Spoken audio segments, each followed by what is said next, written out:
Talk with Dr. P.A. Inamdar.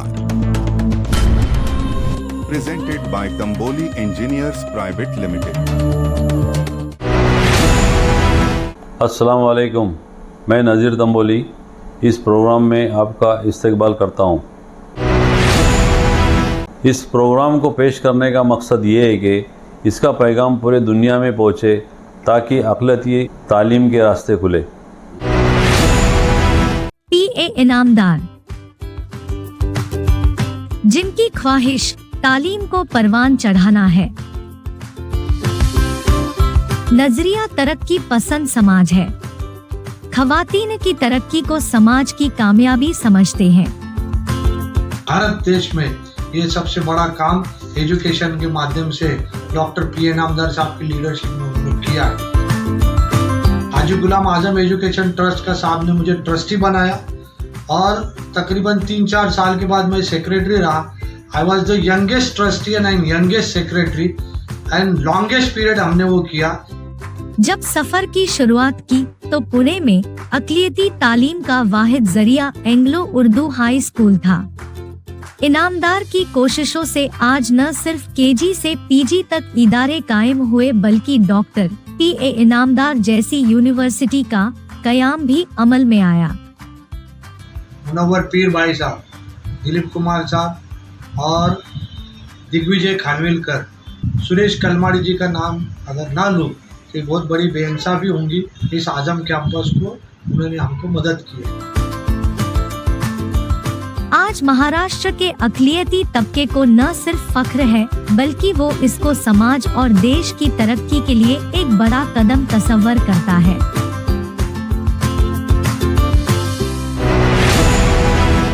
हाँ, आज मेरे साथ मौजूद हैं मिस्टर P.A. इनामदार साहब। पूना में एजुकेशन को प्रमोट करना और ख़ास तौर से अक़लियती जो तालीम को प्रमोट करने के लिए कितनी जद्दोजहद करनी पड़ी और क्या क्या कर पाए और अब आगे का मंसूबा क्या है, इसके मुतालिक हम इनसे बात करना चाहेंगे। इनामदार साहब, तो ये एक किस तरह का अक़लियती तबके के लिए कितना एजाज़ का काम है?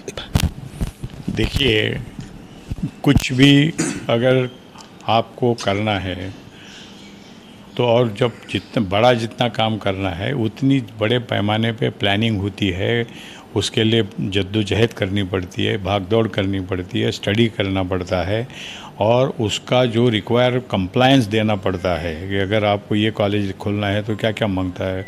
इस तरीके से एक यूनिवर्सिटी अगर हमारी बननी है तो उसका कंप्लायंस बहुत कॉम्प्लिकेटेड था और बहुत बड़ा था। तो हमने उसको पहले समझ लिया था कि अगर हमको यूनिवर्सिटी अगर करना है तो उसकी जो रिक्वायरमेंट है उसको हम कई सालों से तैयार कर रहे थे कि अगर हमको आखिरी में यूनिवर्सिटी में जाना है और अपनी ख़ुद की यूनिवर्सिटी लेनी है गवर्नमेंट से, तो हमको मिनिमम हमारे कैंपस में 5 प्रोफेशनल कॉलेज की ज़रूरत थी। तो उसके लिए हमने एक एक कॉलेज को इस्टेब्लिश करना शुरू किया और हर कॉलेज के लिए अलग एक काउंसिल होती है, फार्मेसी काउंसिल, आर्किटेक्ट काउंसिल, इस तरीके से काउंसिल्स होती हैं और ये सारी दिल्ली में होती हैं। तो उनसे चीज़ों को परमिशन लाना और उसके मुताबिक परमिशन आने के बाद में इंफ्रास्ट्रक्चर के साथ पूरा तैयार करना, फिर एग्ज़ामिनेशंस लेते थे ना, और उसके बाद में 10-15 साल आपको अगर जब तक ये पूरा सेटअप नहीं होता तब तक आप इसके लिए कामयाब नहीं हो सकते थे। पुणे शहर में जो डॉक्टर P.A. इनामदार यूनिवर्सिटी कायम हुई, ये सिर्फ पुणे के लिए नहीं बल्कि पूरे मुल्क और कौम के लिए फ़ख्र की बात है। हमको अभी 1 महीने पहले अगर हम कहते हैं तो हमको यूनिवर्सिटी का दर्जा मिल गया। और ये कैसा मिला है? हमारे महाराष्ट्र के असेंबली में, विधान परिषद में, विधानसभा के अंदर ये बाकायदा कानून लाया गया। कानून लाकर वहाँ पे पास किया गया। पास होने के बाद में गवर्नर का अप्रूवल लिया गया और गवर्नमेंट के गैजेट के पब्लिश कर दिया गया और उसके बाद में हमको ये परमिशन मिली हुई है।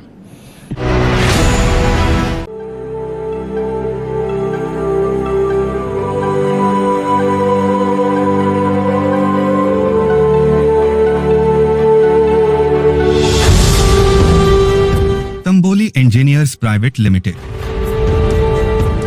one of the largest CNC machined components manufacturer and supplier in Pune.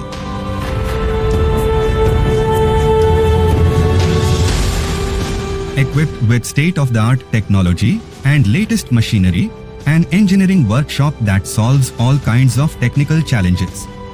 Established in 1988 by Haji Nazir Tamboli.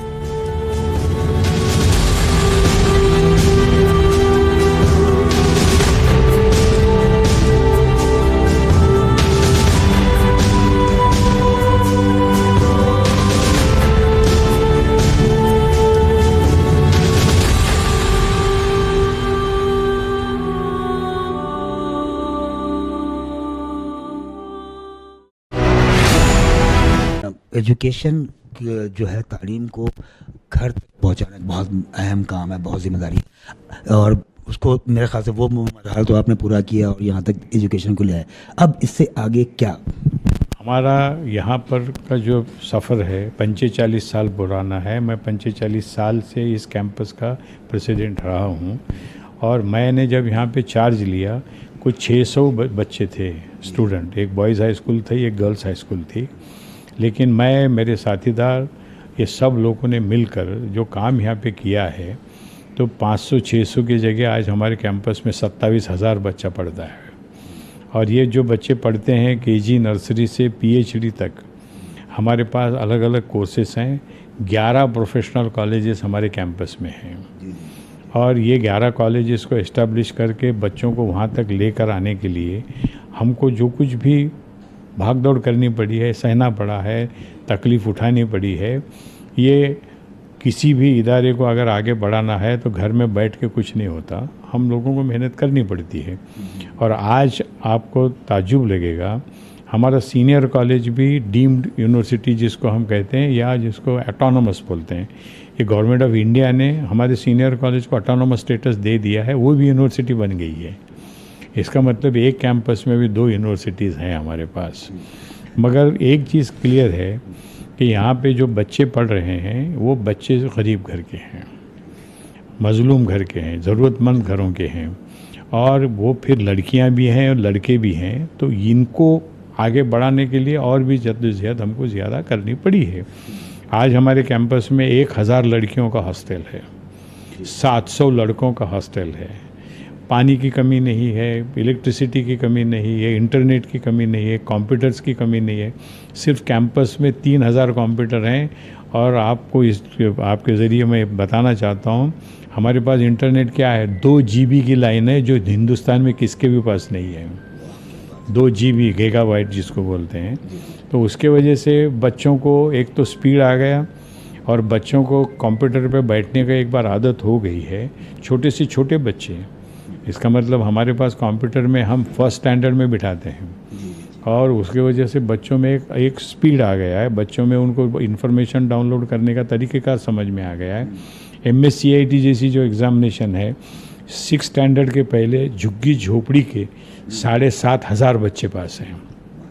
MSCIT जो गवर्नमेंट सर्विस के लिए कंपलसरी है, जब तक आप ये एग्ज़ामिनेशन पास नहीं होते, इवन गवर्नमेंट में आप सिलेक्ट भी हो तो ज्वाइन नहीं हो सकते। मैं इनामदार साहब को पिछले 40 साल से जानता हूँ। इस मैदान में पहले एक एंग्लो उर्दू स्कूल हुआ करती थी, लेकिन इनामदार साहब के मेहनत और कोशिशों से आला तालीम तक के इदारे कायम हुए हैं, जिसमें यूनानी college, dental college, MBA, engineering college, ऐसे अलग अलग 11 कॉलेजेस यहाँ पर है। अच्छा, ये जब आपने शुरुआत की, यहाँ पे जब शुरुआत हुई थी इस तालीमी इदारे की, तो जो लड़कियों की जो एजुकेशन को लेकर उनके वो वालिदैन थे, उनकी क्या सोच थी? अब क्या जो पेरेंट्स हैं उनमें कितना बदलाव आया है? तो आपको लगता है कि बहुत रोशन मुस्तकबिल है? बहुत बहुत बदलाव है। पहले हम घर घर में जाकर, गली गली में जाकर, गांव गांव में जाकर वहाँ के पेरेंट्स की मीटिंग लेके ये कहते थे कि लड़कियों को पढ़ाओ। अभी वो मामला बंद हो चुका है, और माँ बाप ने लड़कियों को बड़े पैमाने पर पढ़ाना शुरू कर दिया है। अगर यहाँ पर मेरे पास 27,000 बच्चे पढ़ रहे हैं, तो उसमें 70% लड़कियाँ हैं, और उसके वजह से हर घर में एक अजीब अच्छा माहौल बन गया है। और आपके ज़रिए मैं ये भी बताना चाहूँगा, जब घर में माँ तालीम याफ्ता हो जाती है, वो घर की 25 पीढ़ी सुधर जाती है। तो हमने इसलिए ये काम किया है कि लड़कियों के ऊपर ज़्यादा जोर दिया जाए। लड़कियां अगर तालीम याफ्ता हो जाएंगी तो आने वाली जो पीढ़ियां हैं उनके जो तालीम के मामले में, प्रोसीजर के मामले में, स्टडी लेने के मामले में, उनके यूनिफॉर्म के मामले में, ये घर वालों को, मर्द लोगों को ज़्यादा वक्त लगाने की ज़रूरत नहीं पड़ेगी। और एक बार घर में माँ तालीम याफ्ता हो गई है तो पूरा माहौल और बदल गया है। हमने नई टेक्नोलॉजी से एजुकेशन को जोड़ने के लिए आपने काफ़ी कोशिशें की है, मुहिम चला रहे हैं आपने, तो इस समाज के लिए कितनी ज़रूरी है, इसके मुतालिक ज़रा रोशनी। आज जब तक आप नई टेक्नोलॉजी के ज़रिए उसको हासिल करके तालीम के अंदर नहीं आते तो आपका स्पीड क्या होगा? बैलगाड़ी का स्पीड होगा। और जहाँ पे इवन मिसाइल की स्पीड से भी ज़्यादा चीज़ें जो चलने वाली है वो टेक्नोलॉजी के ज़रिए चलने वाली है। आप यहाँ से ठहर के अमेरिका में कितने सेकंड में बात कर सकते हैं? अगर ये स्पीड आ चुका है तो ये स्पीड से जुड़ने वाले अगर हम मासेस को नहीं तैयार करेंगे, मासेस को क्या घर घर में हम इन चीज़ों को तैयार कर चुके हैं और उसके वजह से एक माहौल बदल गया है। उनको इस बात का एहसास हो चुका है कि अभी सिर्फ ब्लैक बोर्ड चॉक से पढ़ के कुछ होने वाला नहीं है। हमने ब्लैक बोर्ड चॉक को आउट कर दिया है। आज ब्लैक बोर्ड चॉक से पढ़ाने का मतलब है गुनाह करना है। अब हम चाह रहे हैं कि सीधा सीधा टेक्नोलॉजी बेस, आप टेक्नोलॉजी के तहत आप बच्चों को पढ़ाइए और अंग्रेज़ी लैंग्वेज फुल स्विंग के अंदर आपको बात करने का आई चाहिए। ये दोनों चीज़ों के ऊपर यहाँ पे इतना जोर दिया गया है कि जिसके वजह से बच्चों में कॉन्फिडेंस आ चुका है। कोरोना काल में उन्होंने पूना में फर्स्ट टाइम, मैं तो मानूंगा हिंदुस्तान में फर्स्ट टाइम, जो हमारे कैंपस में बड़ी मस्जिद है, वो मस्जिद के अंदर सैकड़ों मरीज़ों को क्वारंटाइन में रखा, जो सैकड़ों मरीज़ अच्छे होकर चले गए, शिफा याफ्ता हुए। मैं अभी 5 तारीख को बारामती में गया था, एकता इंग्लिश मीडियम स्कूल जो अल्ताफ़ सैयद ने बनाई है, वो स्कूल के लिए इनामदार साहब ने 1 करोड़ रुपए डोनेशन दिया। ऐसा मैंने शैक्षणिक भी और सामाजिक भी दोनों काम में इनाम साहब दिलचस्पी रखते, ये मैंने देखा है। Very good. स्पोकन इंग्लिश हमारे पास 3 साल के बच्चों से शुरू कर देते हम। उर्दू मीडियम के हो, मराठी मीडियम को, कोई भी मीडियम के हो, बच्चों को बेहतरीन तरीके से अंग्रेज़ी बोलना आना चाहिए। इतना ही नहीं, हम म्यूनसिपल कॉरपोरेशन के स्कूलों के बच्चों को, दूसरे जो भी एजुकेशन इंस्टीट्यूशन, दूसरे हमारे पास के नहीं, दूसरे इंस्टीट्यूशन हैं, वहाँ के बच्चों को हम स्पोकन इंग्लिश, यहाँ से हमारे टीचर भेजता हूँ मैं, और 80 टीचर मैं मेरे पगार से भेजता हूँ, ताकि मासेस के अंदर अगर एक बार तालीम आ गई तो बाद में मदद करने की या उनको कुछ बहुत एडवाइस करने की ज़रूरत नहीं पड़ेगी। घर घर में माहौल बदल जाएगा। जो मदरसा एजुकेशन से लेके बहुत सारे सवाल उठते रहे कि उनको वहाँ पे तालीम जो है दीनी तालीम ही है, तो उनको आप उसको किस तरह से आप लोग प्रमोट, मतलब वो उनके लिए क्या कर रहे हैं, जो वहाँ के जो तालीम हासिल कर रहे हैं बच्चे, उनके लिए कुछ करने के प्रोग्राम है आप लोगों का? पहली बात तो आप समझ लें कि सबसे बड़ा काम जो है मदरसे के लोगों ने किया हुआ है। जगह ली, बिल्डिंग बनाई, रहने का इंतज़ाम किया, बच्चों का खाने का इंतज़ाम किया, पढ़ाने का इंतज़ाम किया, और गवर्नमेंट के मदद के बगैर वो बहुत बड़ा काम उन्होंने किया है। और जो दीन की तालीम भी अगर जो दी जा रही है, अभी वक्त आ चुका है दीन के साथ में दुनिया की भी तालीम देना पड़ेगा, और उसके लिए हम चाह रहे हैं और हम उनको रिक्वेस्ट भी कर रहे हैं, और वो भी बड़े पैमाने पे उनके अंदर भी चेंज आ रहा है कि दीन की तालीम के साथ में दुनिया की तालीम देकर दोनों जगह को बच्चों को कामयाब करने का मामला शुरू हो चुका है। स्पीड उसका कम है, लेकिन हम चाह रहे हैं कि हर मदरसे के अंदर दीन की तालीम भी दी जाए, दुनिया की भी तालीम दी जाए। उसके कोर्स कौन से होने चाहिए? एसएससी का कोर्स है, सब कोर्सेस हैं। और आज गवर्नमेंट ऑफ इंडिया का बोर्ड है जिसका नाम है national institute of open schooling. आपको स्कूल में जाने की ज़रूरत नहीं है, वहाँ पर आप सिर्फ रजिस्टर कीजिए अपने बच्चों के नाम, वो बुक्स भेजते हैं, और आप वो बुक्स को स्टडी करके उनके जो एग्ज़ामिनेशन के दिन हैं, वो एग्ज़ामिनेशन के दिन में जाके एग्ज़ामिनेशन दे सकते हैं। तो तीसरी का भी एग्ज़ामिनेशन है, 5वीं का एग्ज़ामिनेशन है, 8वीं का एग्ज़ामिनेशन है, 10वीं का एग्ज़ामिनेशन है, 12वीं का एग्ज़ामिनेशन है। और ये मदरसा वालों के लिए? एब्सोल्यूट मदरसा वालों के लिए, या जिनके स्कूल को परमिशन नहीं मिल रही है गवर्नमेंट से, तो वो भी NIOS का कोर्स से बच्चों को आगे बढ़ा सकते हैं। इतना ही नहीं, मदरसे के बच्चों को NIOS के कोर्स के तहत मैंने अपने कैंपस में परमिशन लेके 12,000 बच्चों को हमने NIOS का कोर्स कंप्लीट करवाया है। और ख़ास करके मदरसे के बच्चों को अगर दीन के साथ में दुनियावी तालीम देना है तो बेहतरीन तरीके का है। और हम इसके लिए जो भी मार्गदर्शन करना है, यानी गाइडेंस देना है, सपोर्ट करना है, इनकरेज करना है, हम करने के लिए तैयार हैं। Tamboli Engineers Private Limited.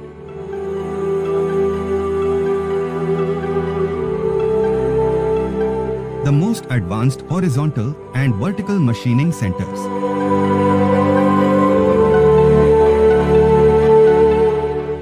Developed some precision parts like separator frames, cylinder heads, complicated aircraft components, jig and fixtures, heavy gearbox shafts, etc.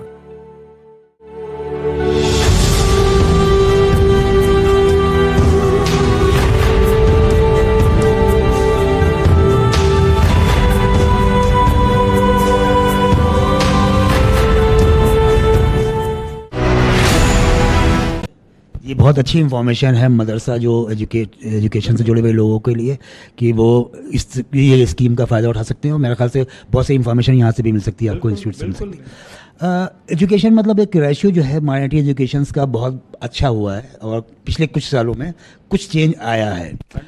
हाँ, तो अब इसको और आगे बढ़ाने के लिए क्या क्या कोशिशें होनी चाहिए और किस तरह का मतलब फ्रेमवर्क होना चाहिए? पहले तो आप लोगों को ये बात समझना ज़रूरी है कि 1950 में जब राज्य घटना आई और हमारे पास आज़ादी भी मिली और चीज़ें बदलने लग गई, तो उस वक्त में हम सिर्फ अपने माइनॉरिटी के नहीं, बड़े बड़े घरों के अंदर लड़कियों की तालीम नहीं थी और 1% लड़कियां उन दिनों में स्कूल जाती थी, 1%। और आज क्या है, 75% माइनॉरिटी की भी बच्चियां पढ़ने लग गई। अभी ये बोलने की ज़रूरत नहीं रही है कि बच्चियों को पढ़ाओ। अब सवाल इतना ही है अभी अच्छा किस तरीके से पढ़ाना और उनके टैलेंट को किस तरीके से बड़े पैमाने पे उभारने का काम करना है।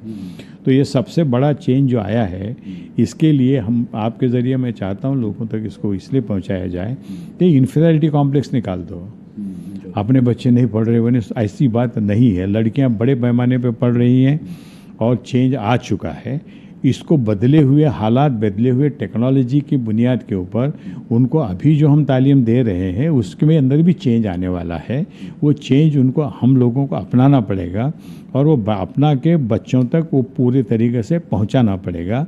बच्चों का टैलेंट जो है कि सीनियर लोगों से भी ज़्यादा ब्रिलियंट होता है, ब्राइट होता है। और एक बात ये भी ज़रूरी है आपके सामने रखने की कि ये किसके कौन से मज़हब का बच्चा है, ये कौन से जात का बच्चा है, ये कौन से गांव का बच्चा है, इसके ऊपर हम दूर निकल जाएं। हर बच्चे में उम्र के 8 से 10 साल तक उनका जो चैलेंज होता ये होता है, टैलेंट होता है, सेम होता है। लखपति का बच्चा भी है तो वही टैलेंट है और रिक्शा वाले का, घर में कुछ नौकरानी का काम करने वाले का बच्चे का भी सेम टैलेंट होता है। अपॉर्चुनिटी नहीं मिलने की वजह से घोटाले हो जाते हैं। तो हमारा फ़र्ज़ क्या है, अपॉर्चुनिटी गरीब घर के बच्चों को देना। और बड़े पैमाने पे ये काम आज़म कैंपस में हो रहा है और दूसरे कैंपसों में भी अगर इसको फैलाना है तो हम उसके लिए मदद करने के लिए, सपोर्ट करने के लिए, इनकरेज करने के लिए तैयार हैं। मैंने इनामदार साहब में एक ख़ास बात देखी, जो बच्चे मदरसों में पढ़ रहे हैं उनको कैंपस में लाकर उनको अंग्रेज़ी और कंप्यूटर वो सिखाते हैं ताकि वो दुनिया में पढ़कर जब बाहर निकले तो उनका मुस्तकबिल रोशन हो। मेडिकल एजुकेशन भी आपके यहाँ से मिले, डेंटल वाला कॉलेज है, इससे आगे और बढ़ाने की मुहिम चल रही कुछ ये अभी हमको जब यूनिवर्सिटी ही मिल गई है तो यूनिवर्सिटी जब मिल गई है तो बहुत से कोर्सेज आएंगे और हमारी यूनिवर्सिटी पूरे स्टेट हमारा जुरिडिक्शन है। तो हम अब दूसरी जगह भी हमारे ब्रांचेस को हम खोल सकते हैं। आज इमीडिएटली हम इसके ऊपर इसलिए बात नहीं करेंगे कि पहला जो कोर्स है अभी अगस्त के अंदर हम उसको शुरू करेंगे, उसके बाद में एक्सपीरियंस जितना जितना हमको मिलता है उसके बुनियाद के ऊपर हम उसको आगे लेके।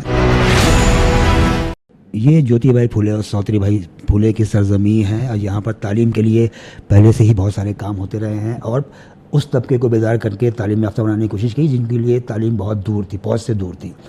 उसी सरजमीन पे पी इनामदार साहब ने एक बुनियाद डाली अक़लियती तालीम के लिए। माइनॉरिटी एजुकेशंस को लेके उन्होंने बेदारी लाने की कोशिश की और एक बहुत बड़ा तबका जो है आज तालीम याफ्ता बना है और इसके लिए श्रेय है या क्रेडिट जो है इनामदार साहब को भी जाता है। ख़ास तौर से वोमेन एजुकेशंस के लिए उन्होंने लड़कियों की तालीम के लिए बहुत सारी काम किए हैं। अभी और भी सफ़र लंबा है और भी इनको आगे जाना है। मैं साहिब खान, ज़ी मीडिया के लिए, पुणे।